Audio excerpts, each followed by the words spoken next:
Resident Evil 5. PC gamers, get your mouse and keyboard ready. Resident Evil 5 for PC has arrived, and it's got plenty of zombies just waiting to be put down. This game is another kick-ass port brought to you by PC gamers' new friend, Capcom. In the past, Capcom has introduced other ports such as Lost Planet and Street Fighter 4. In the future, PC gamers can look forward to Dead Rising 2 and Lost Planet 2. So far, Capcom is doing a great job. I have a job to do, and I'm gonna see it through. Preceding the release of Resident Evil 5, Capcom provided PC gamers with a similar benchmark to Street Fighter 4. Those who ran the benchmark will be familiar with the requirements of running the game. RE5 runs smoothly on various PCs, and it does not take a monster rig to run the game maxed out. Gamers with a decent video card should be able to play RE5 smoothly without any hiccups. In Resident Evil 5, just like Resident Evil 4, you cannot shoot while moving, but there are similar controls.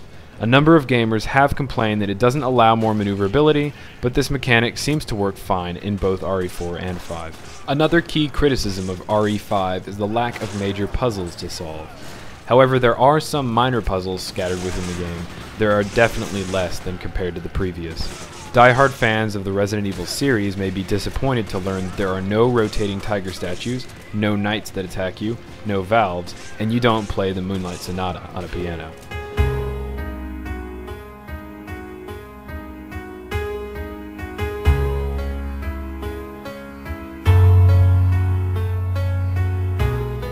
Back and walk away. There are no more orders from here on in. It's just us. Basically, if you're playing this game and expecting an old-school Resident Evil survival horror, you will be disappointed. But on the other hand, if you put all that behind you and you just try to have fun, you'll enjoy an explosive experience. There is a lot of fast-paced shoot-'em-up action, plus RE5 has co-op through the entire game. Resident Evil 5 also offers some improvements over its predecessor. The inventory is now much easier to manage. The new hotkey system is a perfect example. You can now assign specific keys to quickly switch to a weapon instead of pausing the game and taking yourself out of the action for micromanagement. Unfortunately, the smaller inventory leads to frustration since you might find yourself picking up a lot of items, ammo, and more.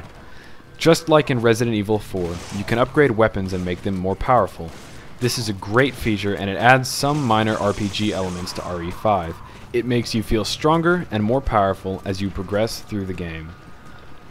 In addition, the PC version of RE5 has incorporated some unique features to top the fantastic controls.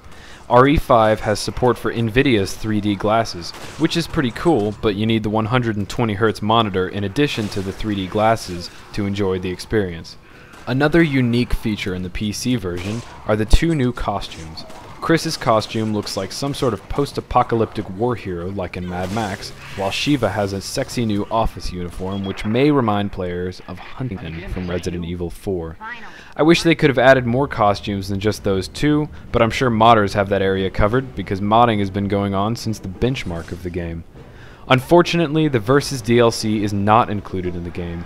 However, RE5 supports both controllers and mouse and keyboard very well. You can literally switch the devices on the fly by pressing a button. When using a mouse and keyboard, you won't find yourself aiming with a laser pointer, but instead a crosshair. It works pretty well, but there are some people out there who might complain. RE5 for the PC also features new Mercenaries mode called No Mercy, which puts twice the amount of zombies on the screen. This feature, however, cannot be played with a friend online, which is surprising, especially since many PCs are capable of handling the increased amount of enemies on screen. This is only a minor flaw though, since the game already offers an abundance of content to the gamer. Hopefully, in the future, online No Mercy will be patched or modded to work with the PC version. There are plenty of unlocks in the game. You gain points when you complete a chapter to purchase new items. You also have to shoot a bunch of hidden BSAA emblems throughout the game to unlock an item or costume. Chris has now joined a new Special Forces unit known as the BSAA. The setting takes place in Africa, where the player quickly encounters infected enemies. The player also discovers that Jill, Chris's old partner, is missing, and Chris is trying to find her. Things get even more complicated when the player learns that there is a new type of virus called Ouroboros, which is a more powerful leech-like form.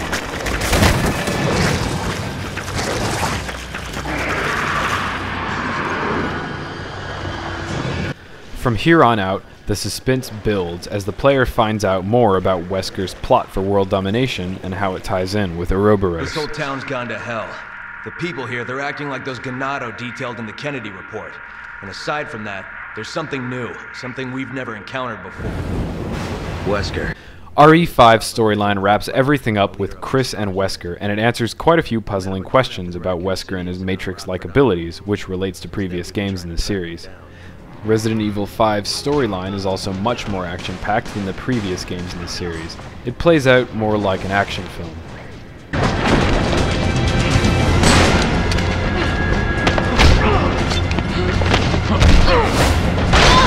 Overall, Resident Evil 5 is an entertainment masterpiece.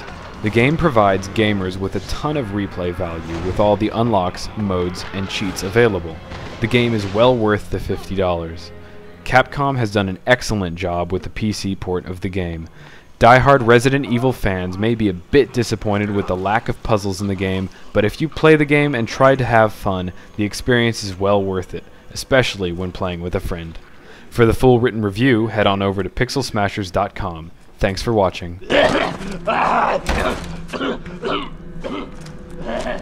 Yeah.